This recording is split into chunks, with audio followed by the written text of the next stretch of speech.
जय श्री कृष्ण मित्रों, स्वागत है आपका हमारे इस चैनल सनातनी कथा में। मित्रों, आज हम बात करेंगे एक कथा द्वारका नगरी की, जहां श्री कृष्ण अपने भक्तों को उपदेश दे रहे थे। तभी वहां पर एक वृद्धा महिला आती है, जिसके चेहरे पर जीवन भर के संघर्ष की लकीरें थीं। उसके अपने बच्चों ने उसे घर से निकाल दिया था और अब वह बेसहारा थी। मित्रों, एक बार की बात है, द्वारका में श्री कृष्ण अपने भक्तों के साथ बैठे थे। तभी एक वृद्धा उनके पास आई।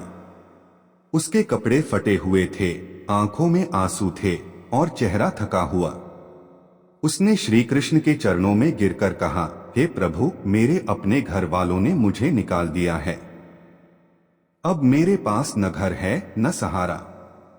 क्या मेरा जीवन व्यर्थ है? मित्रों, श्री कृष्ण ने वृद्धा को उठाया और बोले, माँ, चिंता मत करो। चलो, मैं तुम्हें एक कथा सुनाता हूँ। इस कथा से तुम्हें अपने जीवन का अर्थ और समाधान दोनों मिल जाएंगे। कथा में आपको एक बूढ़े पेड़ के जीवन के बारे में बताता हूँ। एक जंगल में एक विशाल बरगद का पेड़ था। वह पेड़ बहुत पुराना हो चुका था। उसकी शाखाएं कमजोर हो चुकी थीं और पत्ते झड़ने लगे थे। आसपास के जानवर, जो पहले उसकी छाया में आराम करते थे, अब उसे अनदेखा करने लगे। पक्षी, जो उसकी शाखाओं पर घोंसला बनाते थे, दूसरी जगह चले गए। पेड़ उदास होकर ईश्वर से प्रार्थना करने लगा, हे प्रभु, अब मेरा जीवन व्यर्थ है। न मैं किसी को छाया दे पा रहा हूँ, न फल, मेरी शाखाएं किसी काम की नहीं रही। मुझे क्यों जीवित रखा है? ईश्वर ने उस पेड़ से कहा, तुम्हारे जीवन का महत्व केवल दूसरों के लिए काम आने तक सीमित नहीं है। तुम्हारे पास अब भी धरती से जुड़ने की ताकत है। तुम्हारी जड़ें मिट्टी को पकड़कर धरती को स्थिर रख रही हैं।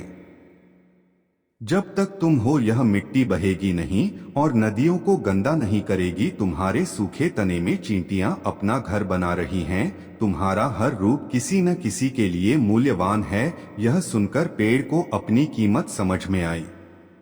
वह मुस्कुराया और अपनी भूमिका निभाने में खुश हो गया। कहानी सुनाकर श्री कृष्ण ने वृद्धा से कहा, माँ, तुम्हारा जीवन भी इस पेड़ की तरह है। जो लोग तुम्हें छोड़ गए वे तुम्हारे महत्व को नहीं समझ सके, लेकिन तुम्हारा हर पल इस संसार में किसी न किसी के लिए मूल्यवान है। तुम्हारा अनुभव, तुम्हारा स्नेह और तुम्हारी प्रार्थनाएं इस धरती के लिए वरदान हैं। यह सुनकर वृद्धा की आंखों से आंसू बहने लगे, लेकिन इस बार वे आंसू दुख के नहीं, बल्कि शांति और संतोष के थे। उसने श्री कृष्ण के चरणों में सिर झुका दिया और कहा, प्रभु, आपने मेरे जीवन को अर्थ दे दिया। अब मैं इस संसार में अपनी भूमिका को समझकर आगे बढ़ूंगी।